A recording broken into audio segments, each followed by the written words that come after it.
we could have had him on this past year. This is his FT Live debut, but we were like, you know what? We want to bring him on when he's actually a skipper because we figured it was only going to be a matter of minutes. And here he is. Congratulations to Stephen Vogt making his FT Live debut on being the new Cleveland Guardians skipper. Congrats, Voter. How you doing, man? Good to catch up with you. I'm doing great. It's about time I get on here. Kratz has only been hounding me for over a year. Nerd alert over here. Look at nerd with his hat on. I mean, I've been trying to get you on here, but we don't accept bullpen coaches on the show. So unless you can get your Guardians bullpen coach on here, then we'll accept him. Well, we may have to get BG on here at some point, but no, it's finally nice to get on here with you guys, and it's great to see you all too. You still how's life? He's all professional now. Look at him over there. You still I like him. I still look handsome. Wow. Hey, just keep tricking them. Just keep tricking them every level up. Let's go. Keep finding a way. The first thing I have to tell you is don't change. Like you would have never taught like, oh, it's so nice to be on here finally, and I appreciate this opportunity. Don't change. All right? Don't change. Don't change me. I haven't changed. I'm the same guy. I know how to compartmentalize my attitude and my mindset. Okay, that's what your attitude is piss poor so far. So you have a little bit of time here to change it. Change it. So we're right where we need to be. Then we're right where we need to be. Okay, perfect. This is what I'm expecting every freaking day in the Guards clubhouse. So I want to start with any conversations that you had with Tito once you found out you had the skipper role. Yeah, I mean, obviously Tito has been phenomenal for me throughout the interview process, and then right after I got the job, he's said over and over like, "Hey, I'm not going to pry. I'm not going to be looking over your shoulder, but just know I'm here as a resource for you." You know, he expressed how much he loves the Guardians organization and the guys in that room, and obviously to have somebody of that stature to have as a mentor and somebody to throw things off of, I couldn't ask for anything more. So what are you going to bring that Tito didn't bring? Probably fewer card games, fewer chewing tobacco, less gum. Yeah, less gum for sure. Less gum. I'm not going to sit in the Tito stool. That's 100%. I'm not going to be sitting in the stool at the face of the dugout. I'll be pacing a little more probably, but yeah, just gonna bring me as you told me to be, Kratzy. I'm gonna be me, and that's it. Have you talked to any of the players yet? Have any conversations with anybody with the organization about, what you're trying to do? Is there anything, you have your mind set on as a manager, like this is what I've always wanted to do, like what's the conversations like so far, basically? Yeah, I've been able to reach probably 8 or 9 players, via phone and texted with everybody now. And really what I wanted to convey to them is like, you guys you weren't looking for a big change. You had an absolute legend step down. So trying to gather information of what's been working for you guys. What do you do really well? What does the clubhouse look like when it's clicking on all cylinders? And how can I come in, help, aid, and improve that? And so that's kind of where I'm at. That's where my mindset's been in my approach. But being able to bring my personality and the way I've always been able to kind of bring people together, and let's pick up where you guys left off and see how good we can get from here. So you said you contacted 8 or 9 of the players via text or phone. So do you have letters written to the other guys, or what's? So I can see you need to pull the beanie up a little bit and open your ears. I said I connected with 8 or 9 of them over the phone. Yes. And then I've texted with all of them. Okay. Exactly. He don't listen. Please pull it back down, please. I love that.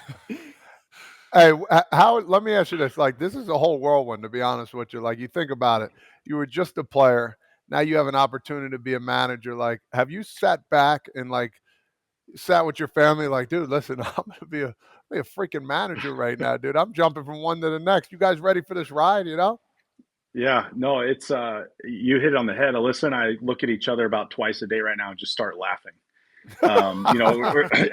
Because honestly, I've wanted this for a long time, and I've been working towards this for a long time. But you get a call, and I had an unbelievable first year coaching with the Mariners. Scott Service, the rest of the staff, really just embraced me and helped me learn so much. And I'm going to miss those guys a lot. And you get a call saying, hey, the Guardians want to interview you for their managing job. What do you think? And I said, well, I'd like to take the interview and get the experience. And so then as you're going through the process, it's like, oh man, I made it through the next level. Alyssa, I think I'm doing pretty good. Like, I think I got a chance at this. And then it just keeps going and keeps going. Then all of a sudden, Chris Antonetti calls me and says, we want to offer you the job. And it was okay. Yeah, let's do this. And, it's been a whirlwind, and it's pretty crazy, but I've got so many great people around me that have helped me get my feet wet, get up to speed, and still trying to get up to speed. But it's been a lot of fun. Alyssa looks at you and laughs at you throughout your entire marriage, so that nothing's changed now that you've been a you've been a big leaguer. But what is the, I don't know how to, like, what's the first thing, because when we played together, you were hurt and you then came back. But that whole time, you had a notebook that you were writing. Different notes in, different things, like after speeches, after like different events and stuff. Like, what's the first thing that you used out of that notebook to say, you know what, I kind of pushed myself into this job? Whether it was going to be with the Giants or whether it was going to be with the Guardians, because most people don't know you were also interviewing with the Giants, but then your boy Bomel just absolutely undercut you from behind. chop block. Yeah, chop block. Thanks, Skip. No, I think you're right. And Eric, where it really started was back in 2009 with the Rays in the minor leagues. I hurt my shoulder the first time, and I asked Mitch Lukovic, Jimmy Hoff, and Jim Morrison, my manager at the time, and asked if I could stay in the dugout that year and just learn as much as I could. And that coaching staff poured into me on how to coach and how to push people forward, and started taking notes back then. And then throughout the course of my playing career, being a backup catcher for a majority of it, you have a lot of time to watch baseball and sit back and enjoy what's going on around you. But where I really dove in was that year in 18 with the Brewers, and, David Stearns, Matt Arnold, Craig Counsell, Pat Murphy, the rest of the staff, they really helped me develop into what I've become now and continue to develop into. And really, that was the first thing I brought out, was like, I know I only have 1 year of coaching experience, but get a load of this. And here's are some of the things that they allowed me to see, some of the things they allowed me to do. And it really was those 2 years where I was injured, rather than just sitting back. I would do my rehab, obviously, really, really well, and then pour into my baseball knowledge and into my teammates and coaches and staff around me after that. What experience in your career are you going to draw from the most? Being kind of a non-prospect that put yourself on the map, a 2-time All-Star, a freaking my career's over in 2018 shoulder injury, to back to making it back with the Giants and then getting another contract and finishing out your career with the team that you started. Like, what of those experiences you feel like you'll draw from the most? I think it's the overarching theme of what my career was. And it was the guy who shouldn't go to the next level, the guy who's too old for where he is. He's only doing well because he's older than everybody. And it's what I had to learn and adapt in order to perform at the level I was playing. And I wasn't the most gifted player, but I had the work ethic and I had the drive to go get it. And I feel like whatever role I was given, whatever role I earned, I always tried to go out there to fight and earn more. And so that all of those experiences that you named, being a non-prospect, then getting to the big leagues, then becoming an all-star. Oh, and by the way, getting DFA'd 3 months into the next season after you're a 2-time all-star, having to revamp, come back from injury, all of those things. And those are the experiences that I've been through. And there's been a ton of people around me, yourself included, Kratzy, helping me through those experiences. And I think that overarching theme is going to always keep me hungry for wanting to learn and develop and never feel like I've got it figured out. So now that you have the job and every manager position is in place, this was one of the more wild manager carousel situations that we've ever seen. It dominated the first couple weeks of the offseason, which you just usually don't see. And of course, Craig Counsell was a big part of that because he's a guy that's been there in Milwaukee for a while, hits free agency. But now that it's all done, everyone has their jobs. Can you just take us through, from your perspective, what you experienced in terms of combos with other teams, how Craig fit in the mix there, and also just what you thought of how that played out, because there is a portion of it where he's like, hey, managers need, especially star managers that are in the bigs for a while, need to be up here again, because that's how it was like 20 years ago, and we shouldn't be bringing it down. So what did you think of everything that went down and how you fit into it? Yeah, obviously it was a wild couple weeks through the interview process, and it was kind of like what the industry's going through right now, right? We're waiting to see where Shohei goes, and then everything goes from there. It was kind of, let's find out what council's going to do, and then the rest of it's going to fall into place. But I couldn't be happier for Craig and what he stood up for and what he did, and that was, he said he was going to, and he did. And getting to talk with him a little bit through the process was really cool. He chatted with me a couple times, and never told me what he was thinking, but it was really neat just to see the way that the industry evolved and went through that process together. And then it was that crazy Monday where all of a sudden it was like boom, boom, boom, boom, boom, boom, boom. And it was just a lot of fun to watch, and something that, you're right, we haven't seen that on this side of the ball before. So it was really fun. Can you believe he went to Chicago? Just flat out honest. We were there. Like, could you believe? Not. I mean, it's awesome for him. It's so awesome for him. But as a ex-Brewer, could you believe he went there? It was a shock. I'll put it that way. And seeing him put on that Cubs uni was a little bit weird. But again, the baseball has changed, and it's a different industry. And you know what? I couldn't be more happy for him and his family. And I'm not looking forward to competing against him. Craig's one of the best, and he was awesome to me. And obviously, wish him well, except for the three games we play against him every year. Yeah, I mean, listen, at the end of the day, he had offered pretty much double of what the Brewers were going to get him. And they said they're calling him out and say that's messed up. I mean, that's just a simple yes at the end of the day. I mean, right or wrong. I mean, business is business, and that's, Exactly. I'm a firm believer that business and personal is very separate. And the business side of the game is my least favorite. I've never enjoyed it. I agree. I don't like talking about money. I just want to do the baseball. And once that business side's out of the way, now it's time to roll. All right. So one other business ordeal, and I know this is not up to you, but what do you think of the Guardians offseason? And today, for example, Jeff Passan put out a report that the Guards are listening on Emmanuel Clase, and obviously Bieber could be a trade candidate as well. I know, you're not making those moves. You just joined the squad. I get it. I know all of that, but it's not tampering. They're on your team right now. Can you at least say what those dudes mean to you in terms of what you've seen from them, and how it would be nice if you show up to spring training and they're there for you? Yeah, I mean, we can't say enough about Shane Bieber and Emmanuel Clase. I mean, you got the guy that's going to take the ball on opening day every 5 days, and then the guy who's the game's over once you get through the 8th inning and you have the lead. So obviously, again, the business side is the business side, and a lot of those things, as you guys know, it's the business side, and you're always listening. And I think every good team's always listening to what's out there. But we have a great group that's going to make the best decision for our organization. And I know that sounds like a cliche answer, but it's the truth. And at the end of the day, as the manager, your job is to go out and get the best out of your 26 guys every night. And with Shane Bieber and Clase as two of those 26, I feel really good about where we're going to be. Yeah, that's going to make your job way easier too if they're still around. But you said spring training.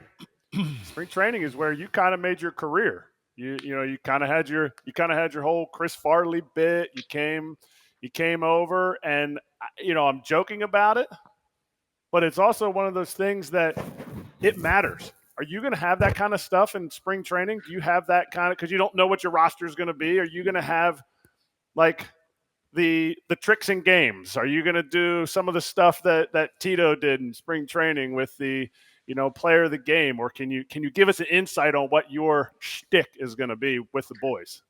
Yeah, no fun, all business. We're going to go play baseball. It's by the book. We're going to, we're going to have a blast at spring. I mean, I've been fortunate to play and work for 8 really good managers, and I look at myself as a hybrid of all of them. And so it's taking little pieces from all of them, and we're going to have a blast and doing little games, doing interviews, doing different things that I've learned and seen across the board that really bring people together. we're going to do those kinds of things. I mean, I'll never forget, Kratz, you joke about it, but it was 2009. I was a high A 24-year-old, and I won a talent show for the Tampa Bay Rays doing impressions of coaches and coordinators. And Matt Cutraro looked at me. He was my manager the year before in low A, and he looked at me and he said, "You know what?" He goes, "You're a really good player, and you have to earn your way to the big leagues. But you winning this talent show might give you that opportunity. That might get you on the map with this organization, because they probably didn't know a whole lot about you up to this point." And turns out he was right. And those little skits, those little gimmicks are part of who I am, and it's part of what got me into this seat. So I'm never going to forget getting to know your players, getting to know the personalities that are around you. That's what matters. I want to ask you a little trivia question here. Who was the best manager ever to put a suit up for the Cleveland Guardians? Is it Tito's the winningest, isn't he? No, we're not. We're thinking of Lou Brown from Major League. I thought you'd be smarter than that. White, you know what I mean? Well, he's on the other line with somebody about some white walls right now. So. No, I thought that'd be a good laugh after the Farley you thing, teed man. me up, and I swung and missed. I did that quite. It's okay. You were going with the serious Hey, answer. hey, Normally you would have gotten that one, but hey, you know what? You're getting into your role. You're getting into your new gray beard. Oh, let's talk in a year and see how gray we really are. He can't even grow it, man. I don't even know why he's talking smack. That's what I wanted to ask. So, Voter, we're gonna screenshot this right when we have you on like the single where it's all you, and then we'll do a right now, and then we can check in at different points of the season and see how you look, because it is real.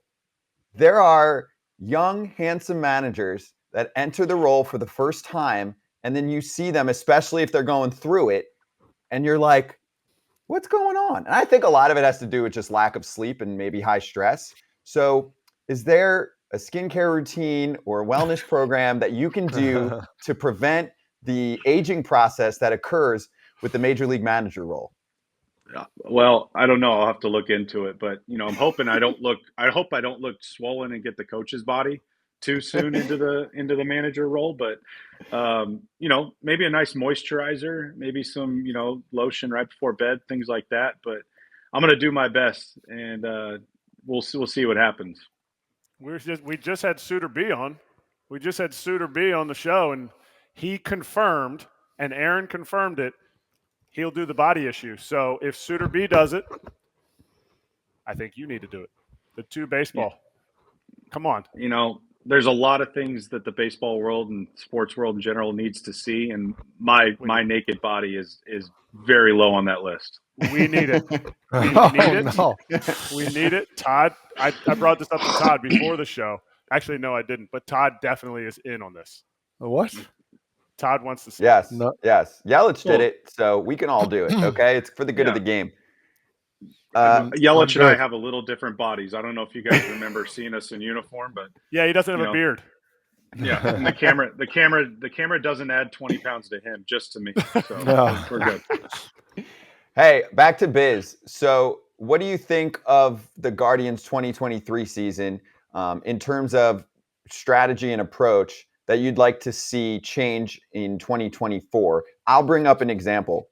The team is so good at developing pitching. I mean, they are, I've called them like the Rays of the Midwest now, right? Pitcher goes there and he turns into gold, or really they just draft and develop super well. That's great. They did not hit enough home runs, period. I think anyone would be clear about that. So obviously there's going to be some offseason changes in terms of the roster, but is there anything big picture that you can look at to be like, hey guys, we need to be a little more power heavy? Obviously the organization looks at contact as a big deal too. We all do. But how can you find that blend? We have Andres Jimenez on the show all the time too. And I mean, same thing with him. He brought it up. He's like, yeah, we got to hit more homers. Yeah. I mean, obviously, how do you hit more homers? That's kind of the age-old question. And I think when I look at that and just as I'm getting up to speed on the inner workings from last year, and that was it. There's a couple things that really stood out. It's we need to drive the baseball more and also get better with runners in scoring position. And I think those are two of the things that I think the team last year took a step back on. And obviously we're working on that. But to me, it's where power really comes from is understanding which pitches to take a chance on. And a lot of times when you're contact oriented, you're just looking to put the ball in play, and it's understanding and recognizing which pitches, there it is out of the hand, go for it. And we have a really young team on top of that. And so I think as that time develops and working on at the lower levels, even coming up, because as the Guardians, we're going to use our system, which is awesome. They're going to use our minor leaguers, and we have a lot of young homegrown talent on the team right now.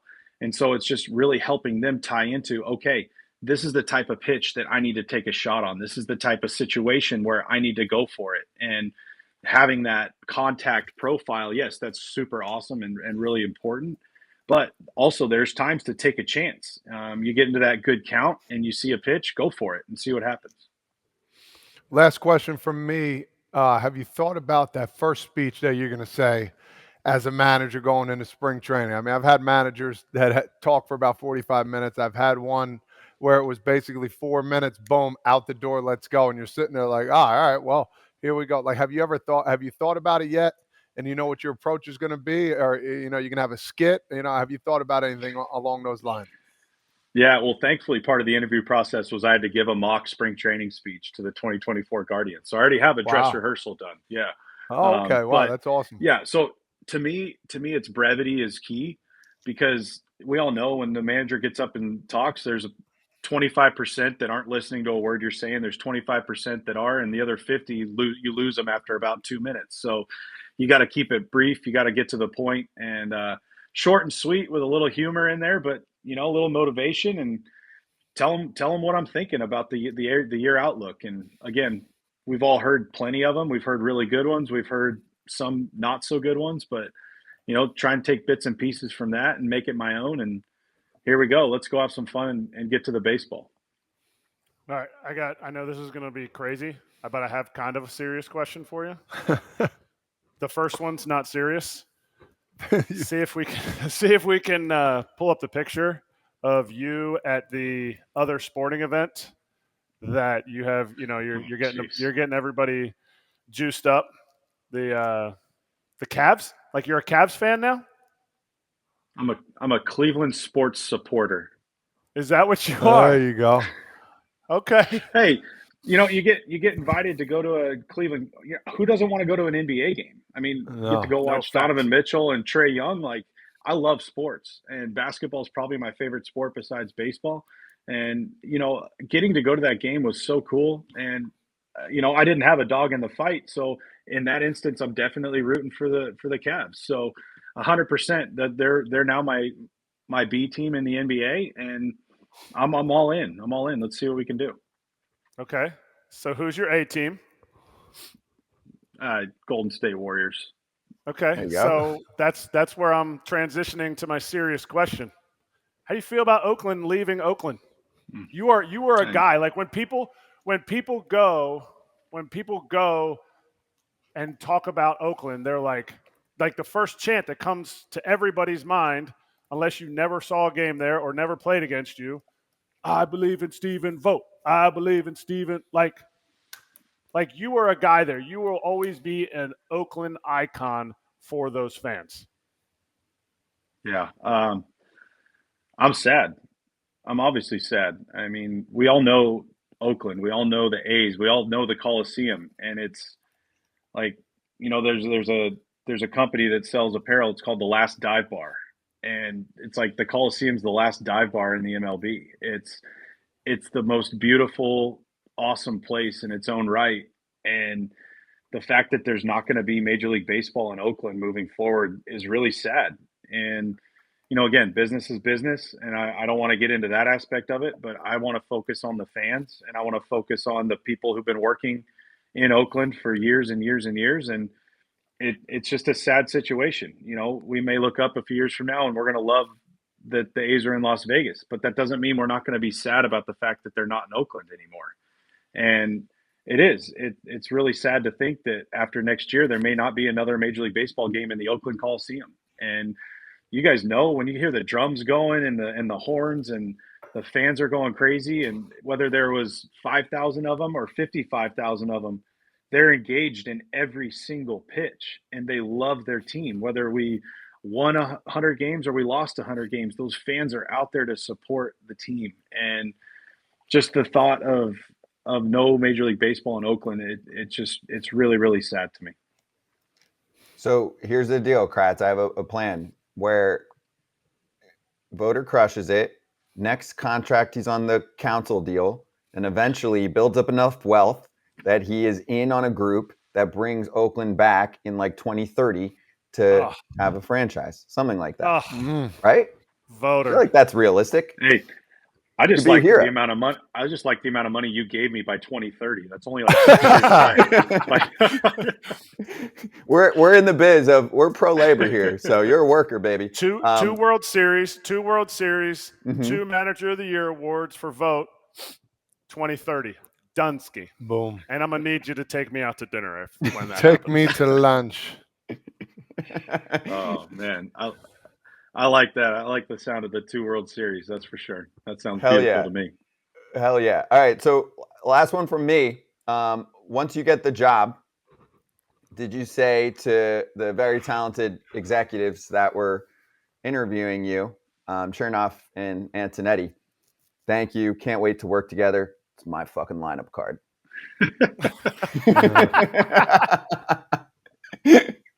Oh, I like that. I like that a lot. No, they're such great people, and we've already gotten to work together really well. And you know, I can't wait to write a lineup. I told him, I'm like, hey, I used to write the lineups for my middle school baseball team, so I have experience writing lineup cards. Exactly. So nothing you need to worry about. We're ready to go. Perfect. Well, can't wait to see you in spring training, dude. Thanks for making your FT Live debut once you actually got the manager gig. Super legit. Congratulations. Yeah, no, I appreciate it. I've been trying to come on sooner, but I like to say they threw me in the deep end with my hands tied behind my back, and I've been trying to figure out how to swim out, and finally felt like I got to the surface and had some time to come on with you guys. So you got his swimmies, Kratz. Let's go, he baby. doesn't need swimmies. This man's a stud. I expect to see you on here a couple more times too, kid. Hell yeah.